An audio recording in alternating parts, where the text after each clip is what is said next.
लोकसभा चुनाव को लेके उम्मीदवारों की घोषणा नहीं हुई है अब तक। लगातार जो है चर्चाओं का बाजार गर्म है। गुड़गांव लोकसभा की सीट की बात करें तो देखिए, जहाँ तक लोकसभा के प्रत्याशियों की बात है, बहुत जल्द जो है इसकी घोषणा हो जाएगी, क्योंकि पार्टी बड़ी मजबूत पार्टी है और हमारे पास कैंडिडेट्स प्रत्याशी जो मजबूत होगा पार्टी उसको उतारेगी। और मेरा मानना है कि आज या कल के अंदर प्रत्याशियों की जो है सूची हो जाएगी और सभी कार्यकर्ता मिलकर भाजपा को हराने का काम। कितनी सीटें मानते हैं आप लोकसभा में देखिए, कांग्रेस की?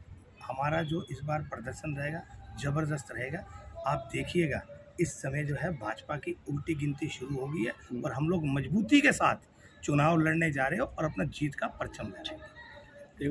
रोल सर, आज बाबा साहब की जयंती मनाई, किस तरह से उनके दिखाए हुए रास्ते उठाने? सबसे पहले मैं बाबा साहब अम्बेडकर जी की जयंती पे सभी को शुभकामनाएं देता हूँ और एक ही प्रार्थना करता हूँ, सभी से एक ही अपील है, संविधान को बचाना है तो ऐसी ताकतों का साथ हमें नहीं देना चाहिए जो गरीब, मजलूम, किसान और जो भी नारी जाति के विरोधी है।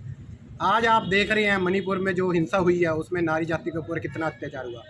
बाबा साहब अम्बेडकर ने नारी जाति को न्याय दिलाने का काम किया था। किसानों के ऊपर जो अत्याचार हो रहा है वो भी आप देख रहे हैं और कर्मचारी जो सफाई कर्मचारी है उनको पक्के नहीं किया गया था, उस पर भी आपको सब पता है।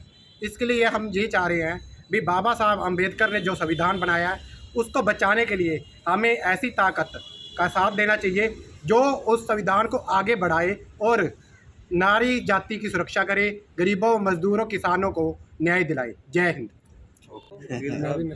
आज बाबा साहब अम्बेडकर की 135वीं जयंती है। बाबा साहब अम्बेडकर ने एक जाति सूचक समाज, समता सुलभ समाज की जो देन दी थी, संविधान की जो रक्षा करनी थी, आज जो बीजेपी है वो संविधान को तार तार कर रही है। बाबा साहब ने कहा था अत्याचार, पिछड़े, अनपढ़, गरीब, इनको एक समान अधिकार दिया जाए। मगर जो ये बीजेपी गवर्नमेंट है, ये जो 400 पार का नारा लगा रही है, इनकी मैं समझ रहा हूँ कि 200 से नीचे 180 तक सीट रहेगी और ये 400 पार का जो नैरेटिव कर रहे हैं ये गलत कर रहे हैं और ये संविधान को तरोड़ के संविधान को ख़त्म करने की योजना कर रहे हैं। और ये एक सांप्रदायिक पार्टी है। बाबा साहब ने कहा था अत्याचार, अन्याय, सांप्रदायिक, इन ताकतों से लड़ना है। अगर गरीब लोग, समाज के कुचले गरीब, अनपढ़ और एक पिछड़े, जो एक सबसे लास्ट लाइन में जो आदमी खड़ा है, अगर उसको समान अधिकार, समान शिक्षा, समान अवसर नहीं दिए जाएंगे तो वो आगे कैसे बढ़ेगा। और ये ज़रूरी नहीं कि ये तय हुआ था कि 10 साल तक ये आरक्षण मिलेगा, मगर ये ज़रूरी नहीं। अगर वो 10 साल में भी अगर वो उस लेवल तक नहीं पहुंचता है तो उसको आगे भी बढ़ाया जाएगा और कांग्रेस गवर्नमेंट ने बढ़ाया, आगे भी बढ़ाएंगे।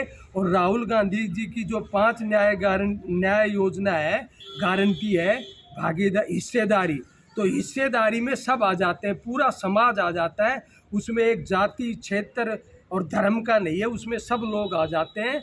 और उस हिस्सेदारी, न्याय योजना, नारी योजना, जातिगण योजना, अग्निवीर योजना को ख़त्म करना, अगर जो इन चीज़ों को अमल करें, अगर आज आप अगर सर्वे करोगे तो 63% लोग ये कहते हैं कि हम महंगाई और बेरोज़गारी पर वोट देंगे। तो महंगाई और बेरोज़गारी कहाँ बढ़ी है? और लोग कहते हैं कि पिछले 10 साल में अगर सर्वे हुआ है CDS लोक जनहित का, उसमें 15% भ्रष्टाचार बढ़ा है 10 साल में।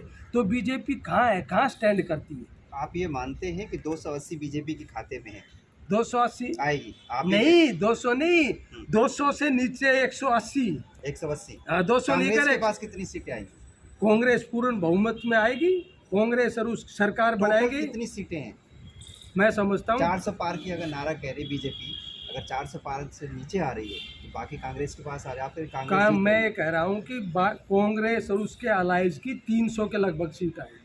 100 आएगी, मतलब कहने का बीजेपी के पास 100 सीटें बाकी 300 और 100, 150 बच गई। 143, 150,